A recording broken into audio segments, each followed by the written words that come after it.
Hello! This is the One Episode Rule, a podcast about first impressions. I am Magpie, standing silhouetted in the doorway, clutching the artifact that I have brought back from last year, the orb from which I will summon podcast hosts past. All right. I'm a skeleton. We're going to gather around the orb. I can almost hear someone. Let's It's almost like they're here. I don't know. I don't think they're quite here yet. Maybe we should start introducing ourselves. I'm Blackle. I'm currently a skeleton. That's all that you need to know. Yeah. I'm Joey. I'm currently distracted by this ghostly voice. Who is it? Who could it possibly be? I'm Emma Jean, the Nightmare Queen, and I am back for this very special Halloween episode. You all thought this was a seance and not simply a raw expression of my sorceress mind. It's true. I've awoken in a dark room with no windows, no doors, only a microphone in front of me, and the application Discord. And Audacity. No, this is going straight through Oh yeah, that's true. to the listeners. That. Yeah. I forgot to unzip that on the laptop. Screaming at a Alright. ghost, do you need medical attention? Well, we're glad to have you back. Hey, it's great to be back. So why don't we just ruin you with some anime? You know, can I tell you guys just really briefly before we start that Yes. last night, in order to sort of get into the Halloween spirit with you all, I'd like to share with you a terrifying story, which is Yes. that last night, my boyfriend and I were playing non-specific video game, and I thought I saw like a moth or something in our room, and I wasn't sure what it was, but we've had like a bug problem, so I was like, okay, well, I guess that's just a bug. And then I heard Gil scream, "Oh, there's a fucking bat in our room!" And I What? turned Holy around shit. to see a big ass bat just flapping around, like flying in circles in our room, and it was horrifying. It was horrifying. Gil was very scared, and I, in order to save him and myself, and also, I guess, the bat, sort of, I had to, like a Zelda boss, I had to learn the bat's attack patterns, and then position myself so that when it flew around in another circle, I could throw a blanket up over it and catch it. Oh. And I had to carry it outside, and it was like squeaking, like and like shrieking, and it was horrible. It was horrifying, and basically all that to say, Happy Halloween. Wow. You're a member of Halloween. an exclusive club now. The only person I've heard of with a story comparable to mine where I had to catch that tarantula in an ice cream container. Because everyone else in the house just fled. Well, shit, I mean- scary. Like I've been in a room with a bat before. It's frightening. I caught a spider with my pants once. As in, I felt is that a something euphemism? moving up my leg, and I rolled my pants leg up, and a spider fell out. And Oh no! And It the was skeleton fine. popped out. the spider was fine.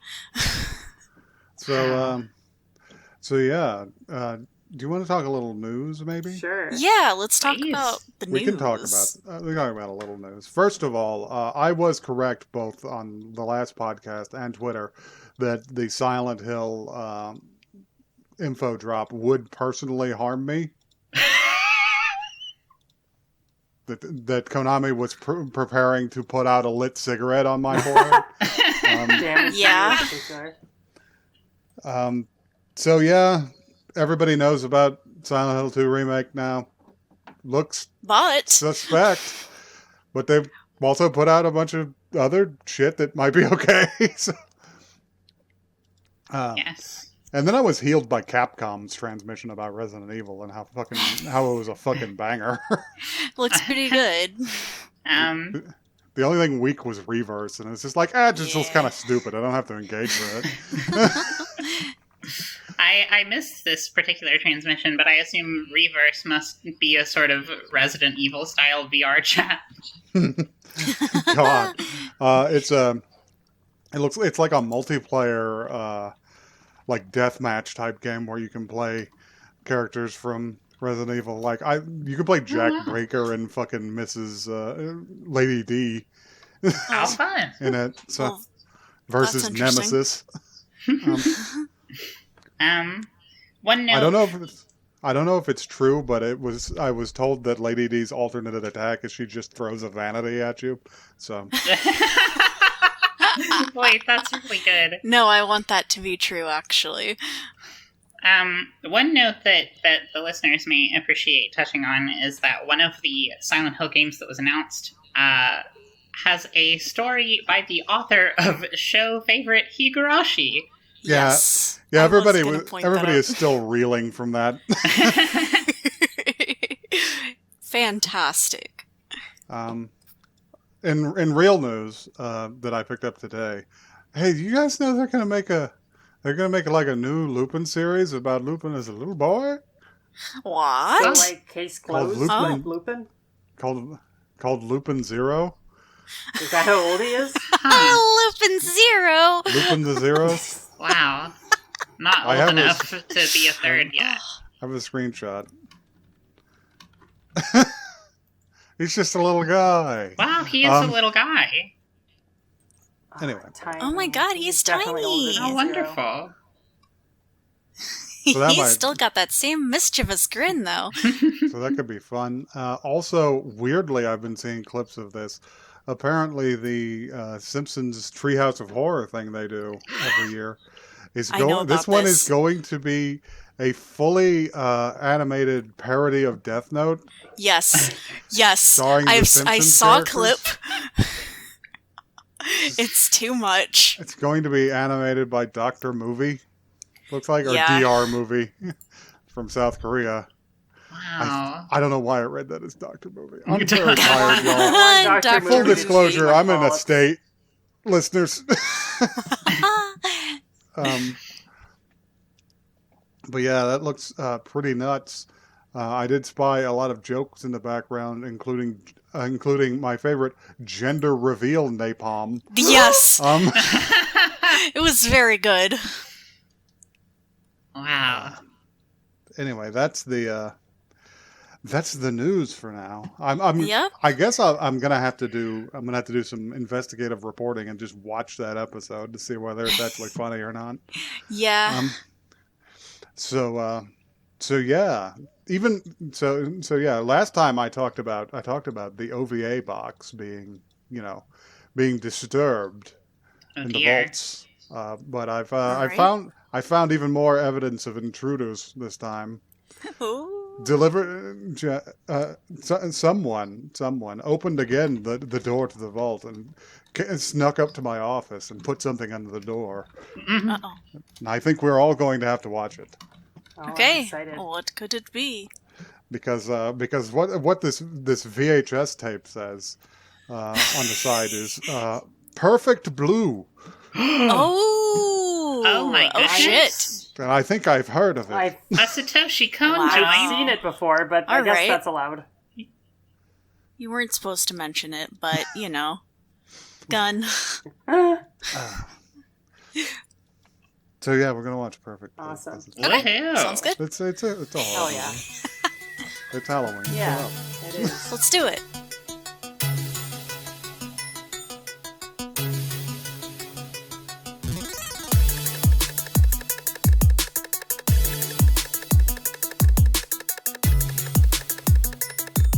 Now, listener, I do have to warn you that this is not a bit.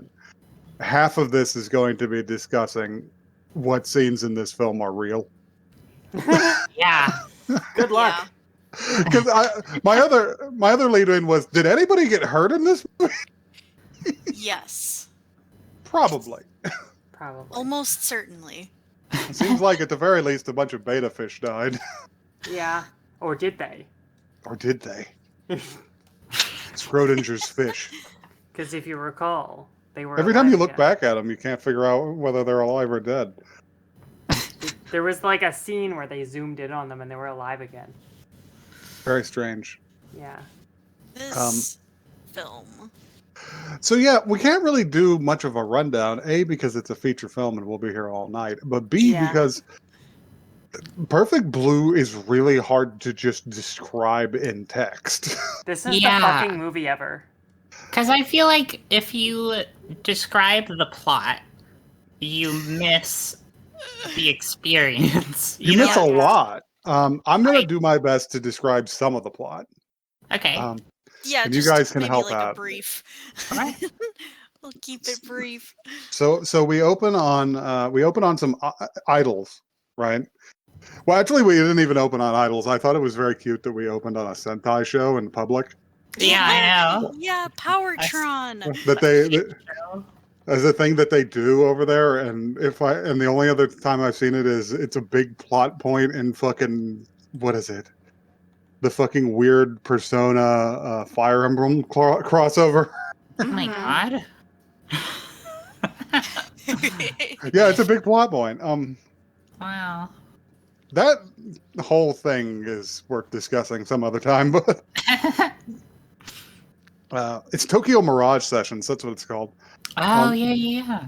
Yeah, that's the one. If you don't know it from that description, it's also the one that caused the issue with the censors removing her vagina bones. Oh man. That's the game that's from. They took them. They Who took them. found my vagina bones? They took them in the war. Well, They took worry them in the not, divorce. listener. This movie had plenty of that. Yeah, so That's very true.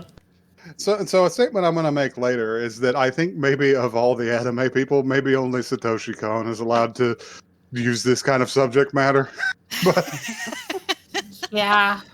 because he's the only one I've seen approach it with any fucking tact. Yeah. But anyway, the plot. So we open on an idol group, and the idol group is Mima, Ray, and other girl. She is not on my list. But Ray and other girl also nothing really happens to them in this movie. They're fine. They They're living their lives. They're in a different anime. They get to stay idols, and then it goes so well that they start a podcast. Yes. Yeah, exactly. So Called the one episode rule. Have you heard of it? so we open on Mima's last show with them because they're changing the direction she's going in. She's and there's a lot of talk at the beginning amongst all of the idol otaku. I don't understand the demographic they're targeting. It must just be like sad men in their 20s. But Yeah. Trust me, Early I've 30s, met late enough of 20s. them. but anyway, it seems like Mima is going to leave the group, which is called Cham. I don't know what that means. Jam. Jam. I just kept saying Cham over the Jam. open mic. But I but she's going to leave it to take a role in a drama. She's going to try and transition from music to acting, like many celebrities have. Like Um, Jodie, what's her name? like Jodie. Jodie, what's her name? It couldn't have been Foster, could it? That's literally the only one that popped into my head when I- they said it. Yeah, I guess that's who they were talking about. I mean, I don't know. It's just a weird pull, that's all. Anyhow, Well, wasn't she Yeah. in Wasn't she in that? She was in one The movie Silence that of the they're- Lambs. Yeah, which they're Like- basically doing. Like right before this. So- Yeah. Yeah. This is clearly referencing Silence of the Lambs. They are. too. Yeah, Satoshi is referencing fucking Silence of the Lambs, That is an interesting pull, but anyhow. and you can Yeah. actually use that to put this movie in like an interesting place in the history of like '90s horror, where they stopped calling it horror and started calling it thrillers because they were quoting like Psychological horror. Prestige, Yeah. and horror was like lowbrow. Uh-huh. Yeah. But make no mistake, listeners, this is a horror film. This shit was scary. This shit is scary. Um, So she's got she's got to wrap it up, and there's a fight. There's a fight in the crowd because there's some assholes who've showed up, which is entertainment, public entertainment. You're going to run into some assholes, right? Yeah. But she's got a guy who works security that we're introduced to. The evilest looking motherfucker I have ever seen. I thought he was an empty latex suit, like human meat. Like Michael Myers. Yes. He has Michael Myers' face. He looks like a mask. He looks like a spray painted mask But I'm of saying he fucking looks William like he's Shatner. an empty rubber latex human. He does. He does. And you know what? It's a weird connection because many of the characters in this film have weird faces, and all of them are suspect. Yes. The people with normal faces are okay. But there's like a design trend in this movie where some people's eyes are just migrating away to the Floating sides out of of their them. face. Yeah. And you should look on them with suspicion. Mhm. Satoshi Kon, like, revealing deep-seated, like, anti-wide-eyed, Yeah. wide-eyed bigotry. Satoshi Kon has like a fear of like Innsmouth hybrids. Yeah, I was gonna say he's really afraid of it leaks in. Afraid. Anyway, there's a fight between this guy and some hooligans, and they beat him up and shit. But he does take a few swings at them, and finally the crowd turns on them and starts throwing stuff back until Mima shouts, "Will you stop?" And then they can make because everybody just stops. Mhm. And then they make the announcement that it's their last show. Yep. And I think they do one more song and then they leave. Yes. We are going to enter from there one of the many scenes of Mima Kirigoe just sort of existing places, sometimes in a wholesome way, other times in a threatening way. Yeah. She's very alone in this film, Yeah. despite being surrounded by people a lot of the time. Yeah. But yeah, she's. Do we have any spooks here? It's just weird. I think the weirdest thing that happens is she gets a letter that says, "This is a link to Mima's room." Oh It's yeah, like, what does that mean? Yeah. Um, That's sort of where it transitions into next. yeah. That's the weirdest bit of fan mail she gets when she's leaving the place. And the next day she's at the shoot for her first day on this drama, and she asks her one of her managers, because she has like two managers, and one of them's like more like higher ranking. I guess he runs like the Yeah. talent agency. Yeah. And her manager, her like sub manager is Rumi, and she hands it off to her, and she's like, "What does this mean?" It's just like, "Oh, it's like computers, you know? It's like a link to a website." And Go do on you the get it? internet. Do you get it? Not at all. She does not understand computers. She's never seen a computer in her life. This film's attitudes towards computers and the internet is incredible. The way It she's gave me- reading off the hyperlink, she's like, HTTP. It's so real. It gave me like time shock. Yeah, it was something. Every time they were interfacing with a computer, I was just like, "Oh god, this is where all those creepy vaporwave anime girls came Yes. from." Yeah. Yes. The scenes that spawned 1,000 music videos. But yeah, she goes. She decides to get she does her lines. She's very nervous, but she does her lines, and she has a total of like 3 lines in her first appearance, but she's super stressed out over it. Yeah. And then she basically she goes, a little spooky stuff happens. Oh no, wait, that's because she doesn't get to finish out her scene that day because they deliver some more fan mail to the studio, and almost all of it goes to the lead actress. But one of it comes in for Mima, and they give it to her. They give it to her manager. The manager, quote, big, Yes. And while he's talking about getting them to use her more in the show, he goes to open it, and it explodes. And there's obviously some kind of like shrapnel in it Yeah, it cuts him up. because it cuts him up pretty bad, and he falls down. He makes it through, but it's real nasty shit. It's like pins. It's like giving you a muffin full of safety pins. You know. Yeah. Yeah, and I kind of forgot, like, it's just so jarring. Like, the whole movie is more or less a little bit mundane up until this point, and then they're like counting into the scene, and they're like, all right, lights, camera, and then the shit blows up, and it like actually made me jump in my chair. Yeah. It was one of those things where everyone's like, what happened? And even I was like, what happened? Because I didn't like make the connection. I was Yeah. like, he was just like on the ground, and I was like, I don't understand. And then they said, oh, the mail blew up, and I was like, death mail? Death mail. And this is interesting because this is sort of the beginning of the mundane horror of Perfect Blue.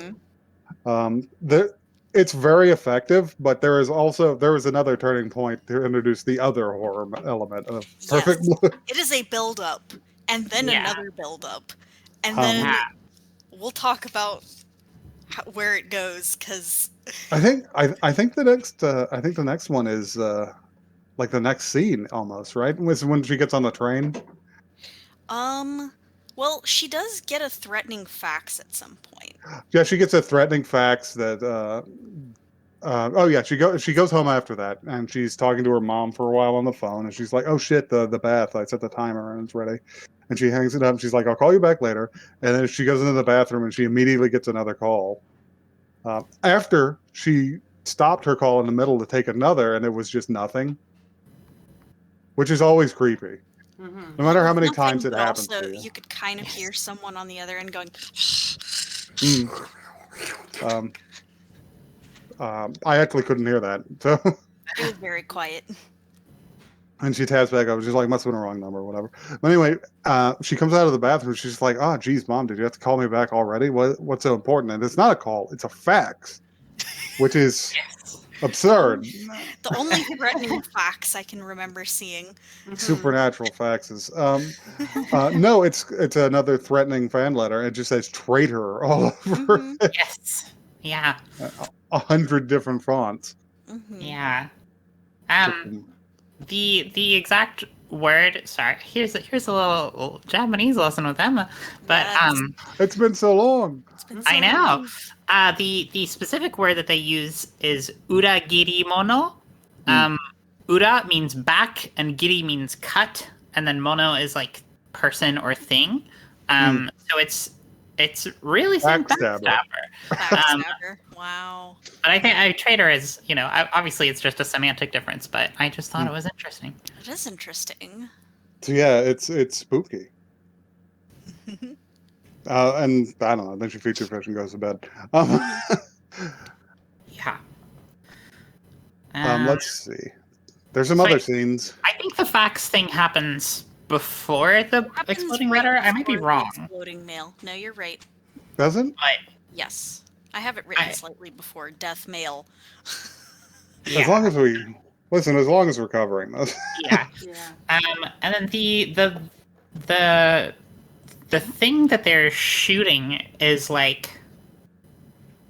I don't know if you guys picked up on it or not, but they appear to be talking about Silence of the Lambs, or at least part of it, because well, not talking about it, but like referencing it, because they talk about how the killer is skinning women Mhm. and wearing their skin, and I just think it's really thematically interesting really with where the thematic. film goes. Yeah. Yeah, it's also two steps off of Buffalo Bill skins his humps. So, Yes.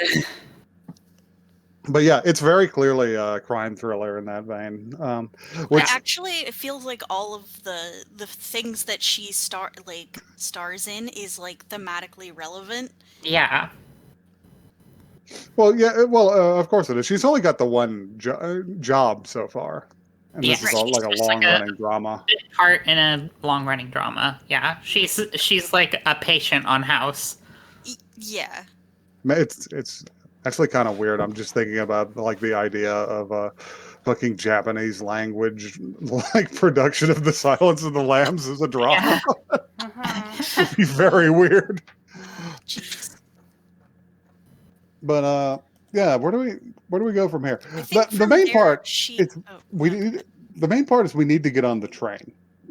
We need to get on the train. Because incidentally, I paused the film to go do something, and I was streaming it for the others. I paused the film to go do something on a scene where she is wistfully looking out a train window, like many anime people do, in the night. And whenever I came back and started it again, it began the second element of this movie's horror. Yes. Because her reflection was not her reflection; it was the reflection of her wearing her idol outfit. Yes. Yeah. And she just says hee hee hee, you know. But I think like somewhere in here we also have to talk about the part where she did go to that link that she got given. Yeah, so there's a long scene where Rumi is helping her set up a Mac, and she's just a complete dipshit doesn't know what she's doing. Yeah, it's the first time in a long time that one of those "can you explain it in English" gags like actually made me laugh. Yeah. Well, made me because this is obviously Tokyo, but Yeah, well, yeah, that too. It made me laugh for that reason, and also just like Rumi was explaining it the most like baseline This is in the called easiest way a possible. link. Yeah. this is a hyperlink. It can move you around the internet. The world of wide webble. Yes. But yeah, she decides to buy a computer, and then she struggles with it. But she eventually gets to the point where she can look up this website that was given to her on in a little Valentine's envelope, Mm-hmm. and it's a bigger idol website, but she has a subsection of it called Mima's Room, which is a very accurate representation of her day-to-day life. Yes. Well, To the point. How she is able to find the first few sentences cute and endearing is really beyond me. yeah, no, it's funny because she's like, "Oh, this is silly. This is hilarious." And then she keeps reading and it's like, "Oh no, this is not hilarious. It was not funny. Well, it's This also is called cyber stalking." it was a different time, and nobody knew what cyberstalking was. I guess you're right. Yeah. This is She barely- the far off past of 1997. She barely knows what a computer is. Mhm. Sorry, listeners. I'm incapable of saying the word computer correctly anymore. Computer. All the downloads. because of memes. But yeah, and she doesn't even get that creeped out by it. Actually, she gets a little creeped out because she's like, "Oh, hey, that's a little specific." Yeah. Okay, whatever. Yeah. Turn off the box. Don't have to think about it anymore. Which is the healthiest way to be online. Yes. Just look away from the screen. Just close your eyes. The next few scenes are of her basically going into her acting gig stuff, going to the talent agency and seeing how good Cham are doing without her. They get on the charts. They get it like number 87 or something, which is a big deal for them. She at one point she comes home and finds that all her fish are dead. Yep. And she freaks out and like destroys her apartment. She Very freaks sad. out and destroys her room. And that's a very important scene. We should sort of we should sort of investigate that, because is that the scene after she films the sexual assault? Yes. Yes. And she breaks So- down crying about it. We got to go into that now. So there is a continuing argument between sub manager and big manager about whether or not she should go back into music or if she's an actress now. And big manager managed to get the screenwriter to include her in more scenes, and made her quite important to the plot of the show. But unfortunately, the way he did this is he wrote her into a pretty horrific sexual assault scene. Mm-hmm. Yeah. That takes she takes a job at a strip club and it goes badly. Yes. They pull down the manager and shit, and they assault her. And the way that it's funny, the way that they animate how this is being filmed is wild because it's so true to like what film like TV making is. Yeah. And it's really jarring because they'll cut and like She'd just be screaming her lungs out. when it happens, they like you're cut and everyone watching, just, like, stops. and it's like horrifying to see. And then they'll do cut, and the guy he'll just whisper, "Sorry, He's just like, I'm so sorry. She's like, it's okay, it's okay. we're acting." She's like, and then they have to rotate the cameras around, and she's just like, Mhm. okay, we're back to it. And she starts screaming her fucking lungs out again. Mhm. Yeah. It is a visceral scene, and it does not fall to any of the tropes that are common in anime now that attempt such scenes, in which it is not in the least bit titillating. It is not. Yeah. Yeah. You watch It- this and you're like, "Oh my god, I don't want to be watching this." It makes a cold pit form in Yes. my stomach to see Uh-huh. Yeah. It's- the nude scenes in this film. It's hard to watch, not from like a moral standpoint because it's like gazy, and more just because it feels so like real Yes. in like a really like troubling way. Yeah. Yeah. So that's I your appreciated the lack of like glossy shine on skin or whatever that I know like modern anime would do. It's just Yeah, no, but it's also interesting because the way that it's filmed in such a way that you get the point that they're almost trying to make it kind of gazy, mhm. but It doesn't, but it doesn't work because of the Well, it blood doesn't- curdling Horrifying. screams. yes. yeah. There's a point in it where I really like where they have to stop and then rotate the cameras all the Yeah. way around, and they're just all still. Hmm. Because they have to hold Yeah, like the guy tries to get off of her, and someone yells at him that they have to hold places, and then he's Yeah. just, like hanging there. It's just like, that guy's acting career's going great. Yeah. It's just like, oh, what role has my fucking manager gotten for me? Rapist 3. Oh, jeez. But yeah, so that leads into the scene where she goes home and she finds her fisher dead, and she finally just fucking breaks.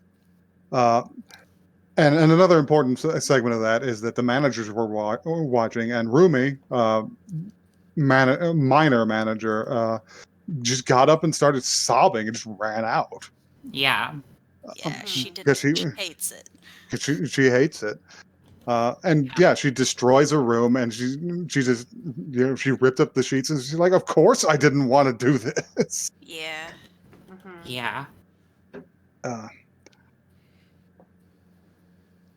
So where does it go from there? Oh God. So Is that This where other Mima starts appearing more yes, often? That's the first time that that quote real Mima appears. Mhm. She got her little watches idol her- outfit on. she finds her fish dead and she freaks out. She starts tearing up the room and tearing things down and screaming about how, she didn't want to film that scene, but she didn't want to disappoint people who had worked really hard to get her there. And then at some point, she goes back to reading the Mima's Room blog, and the blog post says something like, I didn't want to do it. These people forced me to do it, and blah, blah, blah. And she says, that's not true. I didn't write this. And then she looks over, and in her vanity, her reflection is wearing her idol outfit. And she says, of course you didn't write it. The real Mima wrote it. Yeah. So it's like, ugh, I'm getting it's shitty fucked thinking up. about it. Mm-hmm. So yeah, film takes off from here. It gets a little weird, so we're not going to go over every scene, Yeah. because that would keep us here all night. This is But- the point where we hit like, what of this is really happening? And Yeah. Yeah. But she keeps trying to go to work. She continually sees the security guard guy from earlier, and other Mima. yes, At one point, other Mima seems to appear to a number of real people who aren't her. Mhm. Yeah. And she intrudes upon one of Cham's shows, even though they've been doing well as a duo. hmm And everybody seems thrilled by it, except Yeah, for Cham. except for the other two idols who are like visibly afraid of the thing that's dancing between It's them. just like, what the fuck is going on? Yeah. 'Cause we know Mima isn't here. Uh-huh. A really interesting thing to note about that scene is that the illusory Mima, her choreography doesn't match the other girls. It's the same choreography as the dance at the beginning. Mm. Mhm. yeah, And then the other two girls are like, they're like doing their own thing, but then there's this like phantom Mima in the middle, like stuck in the past. it's really this scary. this movie is like if your brand wanted to kill you. Mhm. Uh-huh. Yes. I remember that. That arc of Hannah Montana. But anyway, Of course you didn't write it. The real Hannah wrote it. God. we got an opportunity for some merch out of that. We'll make some stickers. Anyway, see if we get sued by anybody. Yeah. So But, the important thing to note here, I think, is that she seems to like be like degrading. This is where the movie seems to be going in a certain direction, and you're watching it and you think that you've figured it out, right? Like, okay, Yeah. that creepy plasticine guy from the beginning, he's definitely the one writing the blog, and Mm. he's definitely the one that's like stalking her, and like he's driving her to a point of madness where she doesn't like understand what she's even doing, and yeah, she doesn't know what's real anymore. Yeah. Mm. And intertwined with all this are scenes from the TV show and then eventually the movie that she's filming, where like the situation that is being, or the story that's being told in the filmed scenes is about a girl who has created an alternate personality, Mhm. and then is like projecting that onto a real person, and Yeah. it just the way that the scenes like flow into each other, and these subtle like changes of the set, and then like these like really drastic cuts, it just starts to become, even on a second watch through, it starts to become really confusing, like what is Yeah. actually meant to be happening. It's like Because- what is a flashback? What is a What's happening now? What's illusory? What's a continuity error? Like what? What's in the show? Yeah. By the way, I love this show. I love a show inside a show, Yeah. Yes. especially if they're good. This Yes. one seems good. yes. Yeah.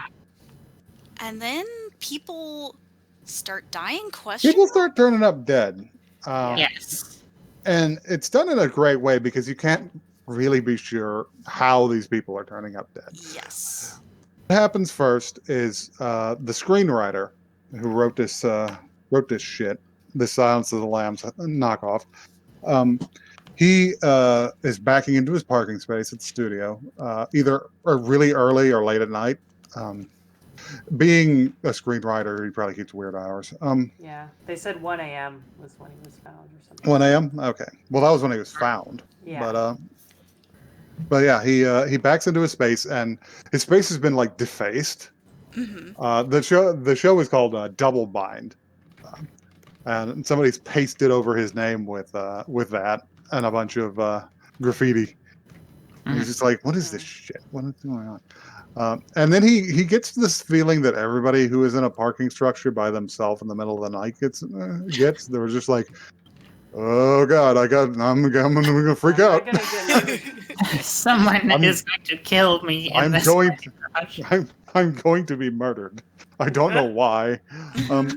I just know. But he shakes it off, and he's about to go about his business, but he hears a noise. He hears a strange noise, and he's like, "What the fuck is that?" And he follows it for a little while, and he follows it to the elevator, because this is presumably an underground structure. And he's just like, "What the fuck is that?" And the elevator opens, and it's a huge 90s boombox, just blaring this incredibly distorted version of one of the Idol group's songs Blasting. Yeah. directly into his face. Mhm. It is so fucking loud compared to the rest of the movie. Yeah, Mhm. it's scary in its own right. I've never been more afraid of idol music in my life. And there's a reverse cut to him, and he's just like, "What the fuck?" And then the next scene you get is the elevator doors closed and opening up on a different floor, and he is very dead inside of it. He is extremely Yeah. stabbed. He has had his eyes stabbed out. Yes. Yeah, that happens. Everybody's concerned about it. They continue filming the show. Yes. Yeah. Show must go on. Show must go on, I guess. Yeah. Amongst the other shit that Mima's managers are setting up for her, she's going to get glamour shots done. She's going to get a whole bunch of glamour shots done, and they put her in there with this obviously talented photographer. But they're talking in the background. It's just like, I hope she's okay in there. He's got a tendency to get girls to take their shirts off. She takes a whole bunch of photographs with She him. takes more than her shirt off. Yeah. And she takes more than her shirt off, and takes all of those. Once again, not titillating to watch. Mhm. Not really. Not as not as nakedly uncomfortable as the previous Yes. scene, but there's a very weird under vibe to it. Mhm. You know what's Yeah. wild about this is that a lot of these scenes are kind of like you're the voyeur twice removed. Yes. Uh-huh. Because you're watching Right. people watching her, which is like Yes. Well, Another a level lot of this movie of is uncomfortable. a lot of this movie is a commentary on watching things in general. Right. Yeah. But yeah. So, what happens next? So it cuts to a scene of the security guy from earlier, who we are given the name of Memania for. Mania. The English words "me" and "mania" are rendered, and he appears to be responding to an email that he's gotten from, or he's like reading an email that he seems to have written from the perspective of Mima, and he's moving his lips, but Mima's voice is coming out as he's reading this. That's basically sort of telling him that the Mima that's doing all the acting and doing all the dirty pictures and everything is fake, and that he's got to do something. And he says, of course, like, I have to protect Mima. And as he's reading this, the voice stops coming out of his mouth and starts coming out of all of the like posters and pictures of her that he has taped up around the room.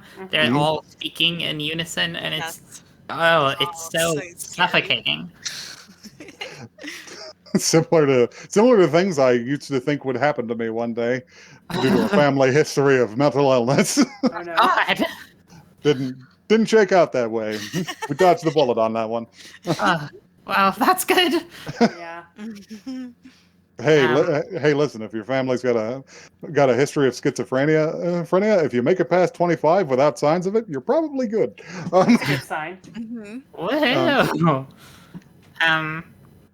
So then we go from that to finding out that the Idol Girls have a radio show, and they're talking about it, and Mima wants to drop in on them and say hi, but she sees herself already in the recording booth with them. Other Mima is there. Yes. Man, the Japanese really fucking pioneered podcasting. They were doing this radio show shit like back in the 80s. I know. And it's like, well, here's a limited one-time radio show about this Sentai show. Better tape it; it'll never be on again. But yeah, she's there. It's creepy. It's super creepy. Very, She has a very- third mic. Yeah. Nobody's paying attention to her. But But yeah, there's she chases her. She chases her all the way through a bunch of crowds and shit. Doesn't she chase her all the way outside and then fall down some stairs? Yeah, She like yeah, loses loses her a shoe and at one everything. point, running down the Yes. streets barefoot. Because she can't figure this shit out. Because I mean, you couldn't. It's bad. Yeah. Yeah, Um, we get a lot of that kind of content. Yeah. There's another scene in her. There's another scene in her apartment where she's just in the tub, just fully submerged, Yes. Yeah. screaming about you bastards because they published all the photos. Mhm. Mhm. Yes. Yes. There's a scene where Rumi is making her tea and talking to her about how things are going and whether or not she misses being an idol. And at some point, I don't remember if it's in this scene or if it's in an earlier scene, but we're told that that Rumi, her sub manager, as they're calling her, he also used to be an idol. Yeah, they were discussing it when they were talking about her career path. Yeah. And Rumi didn't hack it. She had to go into a managerial role because she couldn't make money. And so during this scene, Mima is sort of like blank and catatonic in her responses. She's sort of like whispering, but she is so stressed that she breaks the teacup, and cuts up her hands. And it's important to note that this is the second playthrough of this exact scene because it just plays twice in a row, Yeah. Yes. making it even more eerie. Yeah. Because she says, "Hey," she's just like, "Oh, it's been a long time." It's just like, "Oh, I was here yesterday." It's like, was that real? They start leaning really hard into what is actually happening here. What is fucking happening? This is also around the time where she pretends to be a pizza guy, but then Well, photographer son has ordered a pizza from Big Body Pizza, and it did not, and got an extra side of fucking sewing all that he didn't expect. By the way, I should mention, I thought this was a screwdriver eventually. No, this is an awl, if like for Yes. punching holes in it is shoe for leather. stabbing. You know, that makes more sense. I do have screwdriver written right here in my notes in the line, "God, the screwdriver is so visceral." The all murder of this fucking photographer is one of the most vicious murders I've ever seen in any media. Mhm. It's horrifying. It takes a long time. Yeah. It is. I It's would almost only. like a Scream murder. I would say it's only rivaled by a scene from The Dark Half in which George Stark kills a guy with a straight razor, and he doesn't do it very well, and he has to chase him down the hall swiping at him. It's A a lot. eventually, during one of the like, she's stabbing this guy. I mean, she stabs him a lot of times. Yeah. She's like getting his eyes and shit. Yeah, she's trying to take out his eyes, which appears to be like the main through line in all of the bodies. But at one point, she rears back with the awl, and then it really abruptly cuts into her laying back on the bed during the photography scene again. Yes. And it starts sort of like cutting back and forth between that. And it's just so it just feels so I know. nasty. It's Yeah. real bad. It's real nasty evil shit. Yeah. Because you're just like, oh, this is horrible. Oh, this guy kind of deserves it. Wait, why did I think that? What the fuck? Yeah, we're just like, and then also you're while you're watching this scene, you're like, wait, but did she actually do that? Right. And the answer is like, no, not really. She's superimposed on the hand that does the murder here. Mhm. Yeah. At some point around this time in the movie, Mima starts to read Mima's room, like obsessively. Like she keeps checking back on the blog, and there's one scene where she reads one of the entries and then says, "Oh, I guess that's what I did today. Yeah. Um, It's so eerie. I guess I was in Harajuku today. Yeah.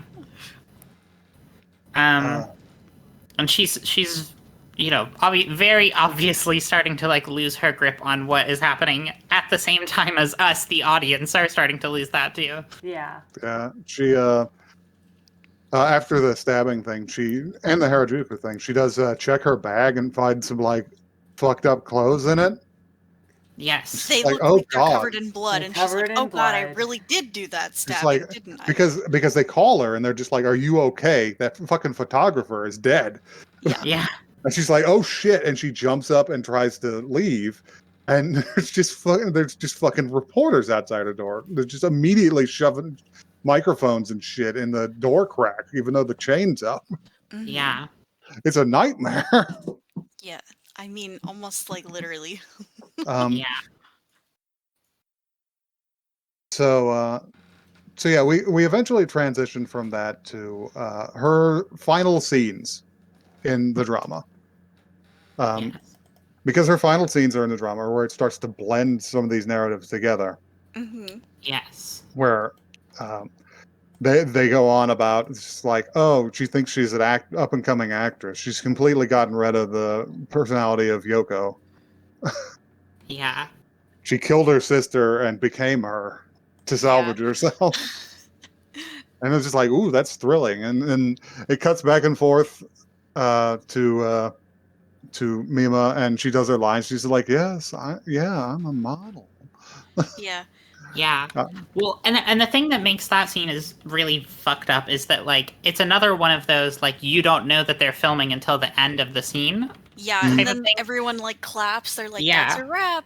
And And you're at, just like, at the beginning, like the way that the police are talking and then the things that Mima is saying, she's saying, "I'm Mima. I'm not an idol anymore. I'm an actress." "Yes." And then it shows like this film crew watching it back on the monitor, and she's saying like, "I'm Yoko. I'm a model," and Yeah. it's so fucked up. I know. God, this movie's good. Mhm. But yeah, it's uncomfortable for her, but she seems to be able to handle it now to a certain Yeah. degree. She's so they wrap up. She goes to get changed because she's kind of in a daze.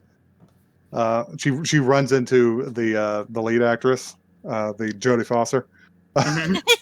and she's Yeah. just like, "Oh, doctor," and she's just like, "Oh, you don't have to do that anymore. We wrapped. It's Yeah. it's time to stop. Have a good one." She just goes off, and Yeah. when she turns, she sees the man. Mhm. Our good old latex Miss- suit ass. It's Mr. Me Maniac. Yeah. Thus follows another bone-chilling scene of just violence, Mhm. Yeah. in which Oh God. which yeah, this scene. he's got her by herself, and he's just like, nobody can hear you. He's got a big Bowie knife, and he makes it very clear that he doesn't care like about the horrible shit that he's going to do to her because he doesn't believe she's the real Mima. Mhm. This scene is almost like the most visceral. Like Mhm. even more like this scene is more disturbing than, the fake assault scene and more than the Yeah. like Hmm. even like almost in a way more than the like murder, cuz it's like this one feels like it's like actually really happening, and you're just like, cuz he's like ripping her like clothes off and shit. Mhm. Like Mhm. Yeah, he cuts her shirt open. Mhm. He tries to pin her down, and she wriggles out, and like he's stabbing the walls and shit. mhm. Yeah. She gets out of it. Go ahead. The worst part about it is when he ties the belt around her ankles to keep her legs around him. And Mhm. straddles him, and like yeah, it's Ugh. really fucked up. Yeah, she only gets away with it because she's playing possum during that scene because she's seen one of the set carpenter's tool belt lying around, Uh-huh. and she waits till he tries to get into that situation, and then just bonks him with a hammer. Yeah. Absolutely brains this guy. Just brains this bitch. Mhm. and she gets away from him. And Rumi finds her because Big Boss has already left. He's gone back to the office. And Rumi finds her, just torn the fuck up, and is driving her home. Decides to drive her home, and he's just like, "It's like, are you sure you weren't dreaming?" Because they go back and they don't find him. Yeah. Yeah. But then, Uh, but then there is a cut in there, which shows the body, his body, and also the big manager's body. Mhm. Uh-huh. And also says Well, we're that's a- going back to Ruby's room. What's the name of Yeah, the she We're going says back we're to- going back to Mima's room. Yeah. Going back To to Mima's Mima's room.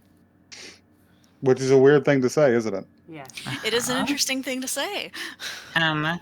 I also want to note that after she bonks the dude in the brain with a hammer and he falls over on the stage, Mhm. the film crew returns and is Uh-huh. like cheering and telling Yeah. everybody like good job, like that was the last shot, and then they disappear. Yeah. Um, Oh, it's so. So yeah, the we gotta wrap it up now. So yeah, she's coming to in her apartment, and she's just like, "Ruby, are you there?" She's like, "Yeah." She's like, "Oh, that was all so weird." And she stands up and she looks around. And she's like, "Wait, those roses are fresh. This poster is still up. The I don't fish are have these- alive again. I don't have these. I don't have these fucking teddy bears here." And she goes and rakes the curtain open, and there's a fucking train from like the L line going by, and she's like, "This isn't my room." Yeah. And the film reveals its turn there because when she turns around, the other Mima is there too, and she's got a pretty new red dress, and in the mirror it's Rumi. Yep. Yeah. I literally this moment, this plot twist made the movie. I was like, wait, hold on, I need a moment. I know. There's Ah. there's an incredibly realistic chase scene after this. Uh-huh. Oh my Satoshi God, Kon that's- knows how to do like physical motion Mm-hmm. Oh, Yes. because this is not an action movie scene or anything. This is someone desperately scrambling away from someone. yeah, Yes, she like and falls. I love the contrast between our Mima, like, have just this, like, really realistic, like, she's, like, scrambling and, like, falling and trying to, like, pick herself up. And then the Rumi Mima behind her, who is this, like, dream-like, just, like, lifting She's, up, like, like, floating. barely affected by gravity. Mm-hmm. It's so... I don't know. It's just so good. Mm-hmm. But yeah, she chases her. She chases her, and like she falls off the balcony, and hits a bunch of like a sheet metal roof and rolls down. Mhm. She gets stabbed. In the apartment, other Mima actually stabs her Mm-hmm. in the Like shoulder. in the shoulder. Yeah. And the only reason she can get by is because she actually has the presence of mind to just like tear at her throat, Yeah. Yeah. which causes Rumi to pass out momentarily. Mhm. Yeah. And yeah, they scramble down. They struggle for a bit. She loses hold of the awl and picks up a fucking umbrella to attack her with. She An gets the extremely umbrella, sharp too. umbrella. Very sharp. Well, with enough force. But anyway. Yeah. But yeah, they Eventually, they end up on the street. end up on the streets and like the pedestrian walkways above streets and shit, and she's just Mhm. screaming at people, just like, "Can anybody help me?" And Someone please nobody help is me. there. Yeah. Yeah. Nobody is around. Nobody is around to help. Until she gets stabbed again with the fucking umbrella. Yeah, it's Um, bad. Yeah. And she finally rounds a corner to just herself because she's just staring into a mirror on the front of a storefront. And the final confrontation with other Mima / Rumi, where she finally just says, "I'm not gonna take this anymore." Yeah. Yeah. Ah, Um, so good. and she's being choked, and she just rips up and snatches her wig off because Yeah. it breaks the spell. Mm-hmm. hmm Yeah. And she throws it into the broken mirror glass of the storefront and tries to limp away. And as she does so, Rumi just leans over the broken ass glass to reach it and just stabs herself in the stomach. Oh, it's real gross. It's so slow. Yeah. The way she like sinks down onto the glass, and then you watch her reflection for a second before the blood starts to just like gush out. Oh God. She just reels away and almost gets hit by a car. And Mima saves her. Yep. She just pushes her out of the way. Yep. And the last scenes of the movie are wrap up that Rumi has been put into a mental facility. And then they do this. And then they do JoJo's favorite part of the movie. Bill me Can't for the deal with damages. When she's walking out of the hospital, and two of the nurses is just like, "Holy shit, is that Mima Kurikoe?" She's like, "Nah, it couldn't be." She gets in her car. Because that scene was like almost like sad. I was like, "Aw." And she gets in her. Feel a moment of like that pity there. And she gets in her car and starts it up and looks over her sunglasses in the rearview mirror and just says, "No, I'm the real deal." Did anyone feel like the way that they drew her face was kind of deranged? A little bit, Like but almost like she's like saying, like, I don't know, like. And then it cuts to, I swear to God, like a sax solo that's like the fucking Baker Street solo. Just like the loudest. Yeah. Oh. And everyone Tonal lived happily whiplash. ever after. Yeah. Uh-huh. Until Perfect Blue 2 with Hannah Montana. Yeah. Are y'all gonna watch more of this? Yeah, totally. Yeah, I'm gonna watch more of this one. Watch Paprika. I've already watch seen Paprika. Paprika. Watch Millennium Actress. Millennium Actress is like this, but like happier. It's like this, but happy.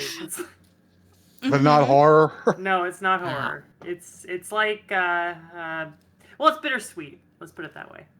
I'd recommend it. It's very good. Fucking soundtrack, fucking incredible. Gotta watch. Susumu Hirasawa. Gotta watch Paranoia Agent. Yeah, Paranoia Agent is another work by this director that I've seen, and there's a lot of similarities. At least, like this like theme of like not knowing what's real and what's fake, and like stories sometimes being more real than reality is like it's very much an undercurrent, an overcurrent of supertext, not subtext. I gotta say before we discuss anything heady, which is we've talked about 80s anime. This may be the only 90s anime. It's aggressively 90s. It's so 90s. It's very 90s. It's just like they're just like the internet and computers. Not even like late 90s, like firmly like 1990, like 4 or 5 or like. They even had an anime atrocity in there. Do any of you remember? It provoked a physical reaction from all of us. I don't know what that is. I'm clueless. They had like all of the people in this were drawn like people. There was at some point like a billboard or was it a poster? I don't remember. Oh, you mean like the insectoid? Yes. Yeah. The extreme moe billboard. I see. It was so exaggerated and it made me gasp. Yeah. Yeah, we all watched this sort of together without really talking, so you could just hear everybody go, "Ugh!" Yeah, well, it was just like Joey said. Like you spend the whole movie looking at more or less like realistic looking people, and then you're confronted with what an anime girl looks like, and it's like, oh fuck, what is that? It's like, fuck, her eyes are so big. Is this a threat display? She looks like a fucking horse. Yeah. Another thing that I thought was interesting about this was like even like early on the like background content is like so disturbing. Like there's one moment when you hear on the news they're talking about like an earthquake. And Yeah, like Yeah. 200 people die. yeah, 200 people died. They're like a mother and her son like climbed into the trunk and were found later or something. And it's like, what is this? That was like really Yeah. early on, and you're just like getting those vibes, you know? Speaking of that, speaking of trunks, there was a cut where she's apprehended by the guy, and they Mhm. cut immediately to the outside of Rumi just slamming the trunk on her car. Yeah. I Yes. For a just second, jumped you at that. thought he was in there. It's like, oh shit, Fuck, he like got her. he got Yeah. her. Got her. So yeah, this is a great horror movie, and nearly impossible to describe in a way that isn't a mess. Yeah. I mean, we did our best. I think we got We- through it in Yeah. slightly less than an hour. This might be a long one, y'all. I apologize. It's Halloween. It's allowed. The It's a rules are special strange. Woo! So yeah, if you'd like to tell us about the other you, don't. I'm afraid of that. But you can do that at oneepisodecast@gmail.com. That is one the word, not the not Oh the my number, God, not what's the number. happening? Falling apart. Yeah. We got a Twitter. You didn't record this outro. The real Joey did. No, kill My you. fish are fucking dead. Yes, we are on Twitter at OneEpisodeCast. Send us pictures of our rooms. There were too many fish in that tank. She did have a lot of fish. Yeah. That was A a lot of real fish. like Romeo and Juliet fish tank. Yeah, like, listen, she had, they all had a lot going on, let's just say. Can I say that Other Mima is one of the most threatening characters I've ever seen in horror? Mm-hmm. I Yes. know. She's She's scary. She's lit differently from everyone else. Yeah. Yes, it just exactly. glows. She has the way that they do the lighting on her, and also the filter that they put over her voice. Yeah. It's like stage lights and a microphone, and Mhm. it's really disturbing. It reminds me of a scene. She reminds me of a scene from a Neil Gaiman book,